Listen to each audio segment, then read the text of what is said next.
안녕하세요. 지지조와입니다.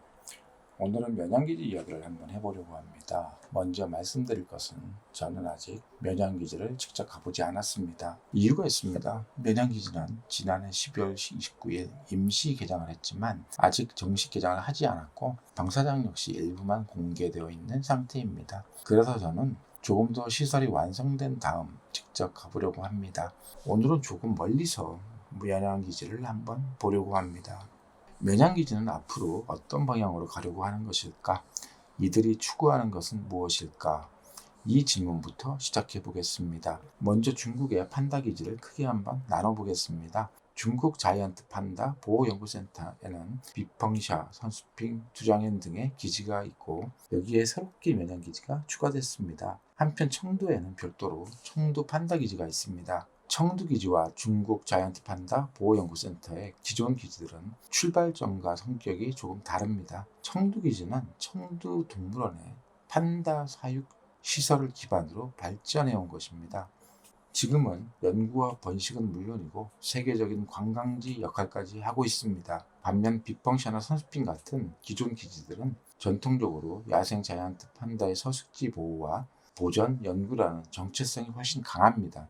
면양기지 역시 공식적으로는 판다의 보호와 연구라는 목적을 가지고 있습니다. 면양 주변 역시 야생 자이언트 판다 서식지와 연결되는 지역이기 때문에 보호와 연구 측면의 명분도 충분합니다. 그런데 면양기지를 들여다보면 기존 기지와는 조금 다른 색깔이 보입니다. 관광이라는 요소가 상당히 강하게 들어가 있다는 겁니다.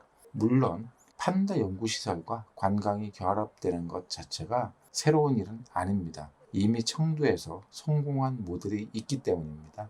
청두 판다 기지는 연구기관이면서 동시에 세계적인 관광지입니다. 그리고 흥미로운 것은 청두 기지 조직 안에 관광을 담당하는 부서가 아예 존재한다는 겁니다. 문여발전부, 쉽게 말하면 문화관광발전부 정도로 보면 될 것 같습니다.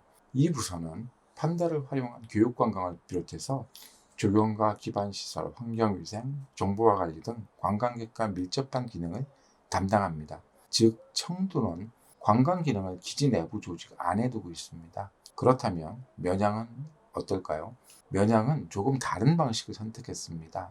판다의 보호와 사육, 연구는 중국 자이언트 판다 보호연구센터가 담당합니다. 반면 기지 건설과 각종 사업, 관광과 운영 준비에는 면양시 측이 상당히 깊게 들어와 있습니다. 그 역할을 하는 곳 가운데 하나가 면양신투 판다문화발전유한공사, 면양시 측 국유계열 회사라고 보면 됩니다. 실제로 면양기지의 건설 사업이나 각종 운영 준비 과정에서 이 회사의 이름이 계속 등장합니다. 심지어 판다에게 공급할 대나무와 관련된 사업에서도 이 회사가 등장합니다. 이 정도라면 단순히 기념품점이나 식당을 관리하는 관광업체 정도라고 보기는 어렵습니다. 기지 사업 자체에 상당히 깊숙하게 관여하고 있는 겁니다. 그러니까 청두와 면양 모두 관광을 중요하게 본다는 점은 비슷합니다. 다만 구조가 다릅니다. 청두는 관광 기능을 기지 내부에 두고 있고 면양은 판다의 보호와 연구는 판다 센터가 맡으면서 관광과 개발에는 면양시 측 조직이 깊게 결합하는 형태입니다. 저는 이 차이가 면양기지의 성격을 이해하는 데 꽤 중요하다고 생각합니다. 그러면 면양시는 이 판다 기지를 통해 어느 정도의 효과를 기대하고 있을까요? 이걸 가장 잘 보여주는 숫자가 있습니다. 면양기지 사업계획을 보면 초기에는 연간 200만 명대 후반의 관람객을 예상하고 이후 300만 명을 넘어 장기적으로는 388만 명, 사실상 연간 400만 명에 가까운 규모를 바라보고 있습니다. 물론 이런 사업 계획상의 숫자를 그대로 믿을 필요는 없습니다.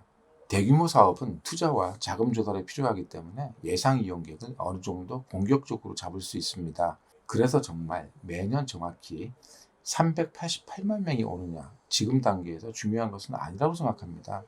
제가 중요하게 보는 것은 따로 있습니다. 처음부터 이곳을 수십만 명 정도가 찾아오는 작은 연구기지로 계획하지 않았다는 겁니다. 처음부터 수백만 명의 관람객을 받는 대형 관광시설을 생각하고 만들었다는 거죠. 관람객 규모만 놓고 봐도 기존 선수핑이나 비펑샤와는 바라보는 방향이 상당히 다릅니다. 면양은 중국 자이언트 판다 보호연구센터 소속 기지면서도 관광 측면에서는 청두와 같은 대형 관광형 판다 시설을 상당 부분 참고하고 있다고 볼 수 있습니다. 그런데 여기서 한 가지 문제가 있습니다. 사람들이 왜 굳이 면양까지 가야 하느냐는 겁니다. 판다를 보기 위해 스촨에 온 관광객이라면 이미 청두에서 충분히 판다를 볼 수 있습니다. 그렇다면 면양에서는 저 판다를 보기 위해 면양까지 가고 싶다라는 이유를 만들어줄 대표 판다가 필요할 수 있습니다. 이미 면양기지에 있는 판다일 수도 있고 내년에 중국으로 갈 예정인 러시아의 카츄샤가 될 수도 있습니다. 또 사람의 마음을 움직일 수 있는 서사와 두터운 팬층을 가진 루이바오와 후이바오 역시 상당히 매력적인 카드가 될 수 있습니다. 판다를 통해 사람을 면양으로 불러오고 그 관광객을 면양의 다른 관광으로 연결하는 것. 저는 이것이 현재 면양이 그리고 있는 가장 큰 그림이라고 생각합니다. 오늘은 면양기지를 조금 멀리서 바라봤습니다. 다음에는 이제 실제 기지 안으로 들어가 보겠습니다. 면양기지의 판다관과 방사장을 어떻게 구성되어 있는지 공개된 자료를 가지고 하나씩 살펴보겠습니다. 오늘은 여기까지 하겠습니다.